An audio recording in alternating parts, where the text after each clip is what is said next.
ગુજરાતમાં છેલ્લા 6 મહિનામાં પોલીસ પર હુમલાની ઘટનામાં વધારો થયો છે। ઓક્ટોબર 2025માં બોટાદના હળદદ ગામે થયેલી હિંસા અને ત્યારબાદ અંબાજીના પાડલિયા ગામે ડિસેમ્બર 2025માં પોલીસ સાથે ઘર્ષણની ઘટના સામે આવી હતી। આ ઉપરાંત થોડાક સમય અગાઉ પાટણના જીલિયા ગામે અસામાજિક તત્વો દ્વારા પોલીસ પર હુમલો કરવામાં આવ્યો હતો અને હવે અમદાવાદના નળ સરોવર વિસ્તાર ખાતે પણ પોલીસ પર હુમલાની ઘટના સામે આવી છે, જેમાં 2 પોલીસકર્મી ઘાયલ થયા હતા અને તેમને સારવાર માટે હોસ્પિટલમાં ખસેડાયા છે। તો આવો જાણીએ સમાચાર વિસ્તારથી। નમસ્કાર, જમાવટ સાથે હું છું પાર્થ।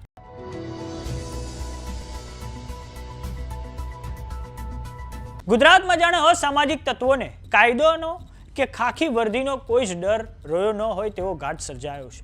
અમદાવાદ ગ્રામ્યના નળ સરોવર વિસ્તારમાં દારૂ માફિયાઓ અને ગામ લોકોએ ભેગા મળીને પોલીસ જવાનોને ઢોરમાર મારીને ઊભી પૂંછડીએ ભાગવા મજબૂર કર્યા છે। આ ઘટનાને પગલે ગ્રામ્ય પોલીસ બેડામાં ભારે ખળબળાટ મચી ગયો છે।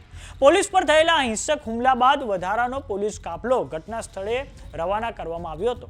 નળ સરોવર પોલીસે આ મામલે કડક વલણ અપનાવતા હુમલામાં સામેલ 100 થી વધુ લોકોની સામે રાયોટિંગનો ગુનો દાખલ કર્યો છે। ઘટના બાદ હુમલાખોરો ગામ છોડીને ફરાર થઈ ગયા હતા, જો કે પોલીસે મુખ્ય આરોપી સહિતના આરોપીઓની હવે ધરપકડ કરી છે।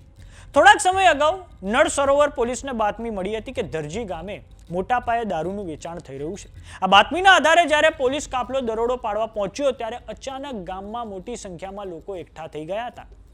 ઉશ્કેરાયેલા ટોળાએ પોલીસ કર્મચારીઓ સાથે બોલાચાલી શરૂ કરી હતી અને મામલો એટલો બિચક્યો હતો કે 100 થી વધુ લોકોના ટોળાએ પોલીસ પર હુમલો કરી દીધો હતો। ટોળાએ પોલીસ કર્મચારીઓને નીચે પાડી દીધા હતા અને તેમને રસ્તા પર દોડાવીને મારતા ગંભીર સ્થિતિ સર્જાઈ હતી। ગામ લોકોએ મારેલા આ મારમાં 2 પોલીસ કર્મીઓને ગંભીર ઈજાઓ પહોંચી છે। જોકે આ ઘટના પછી ઉચ્ચ અધિકારીઓનો મોટો કાફલો ગામમાં પહોંચી ગયો હતો અને સઘન કોમ્બિંગ પણ હાથ ધરવામાં આવ્યું હતું। હાલમાં ગામમાં ચુસ્ત પોલીસ બંદોબસ્ત ગોઠવી દેવામાં આવ્યો છે અને શાંતિનો માહોલ છે અને આ મામલે પોલીસે અત્યાર સુધીમાં મુખ્ય આરોપી આત્મારામ ઉર્ફે રંગા તેમજ અન્ય સાગરીતો સહિત કુલ 15 જેટલા શખ્સોની ધરપકડ કરી છે અને 100 લોકોના ટોળાની સામે ગુનો નોંધીને પોલીસે અન્ય ફરાર આરોપીઓને ઝડપી પાડવા માટે સર્ચ ઓપરેશન હાથ ધર્યું છે। તો આ સમગ્ર મામલે અમદાવાદ ગ્રામીણના ડીવાયએસપી તપનસિંહ ડોડિયાની પ્રતિક્રિયા સામે આવી છે। આવો સાંભળીએ તેમણે શું કહ્યું છે। તે પહોંચે છે ત્યારે રંગો ત્યાંથી ભાગે છે અને તેને પકડવા માટે પોલીસ પાછળ પીછો કરે છે। તે દરમિયાન ગામની અંદર માતાજીનો માંડવાનો બનાવ હોવાથી ગામની અંદર માતાજીના મંદિર આગળ લોકો હોય છે તે લોકો એકઠા થઈ જાય છે અને પોલીસ સાથે ઘર્ષણ થાય છે અને સમગ્ર મામલો છે આ રીતનો બને છે। સદર બાબતે 15 ફરિયાદીઓ 15 આરોપીઓ વિરુદ્ધમાં નામજોગ ફરિયાદ દાખલ કરવામાં આવેલી છે। આ ઉપરાંત 100 જેટલા લોકો વિરુદ્ધમાં અજાણ્યા શખ્સો વિરુદ્ધમાં ફરિયાદ દાખલ કરવામાં આવે છે। આ સદર બનાવ બાબતે ગઈકાલ રાત્રે વિસ્તારની અંદર કોમ્બિંગ કરી અને 14 આરોપીઓની હસ્તગત કરી ધરપકડ કરવામાં આવેલ છે।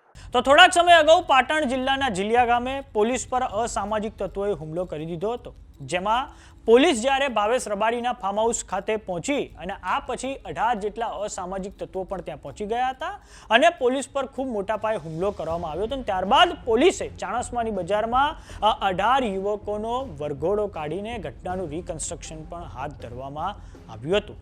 તો સમાચારોમાં અત્યારે બસ આટલું। જોતા રહો જમાવટ।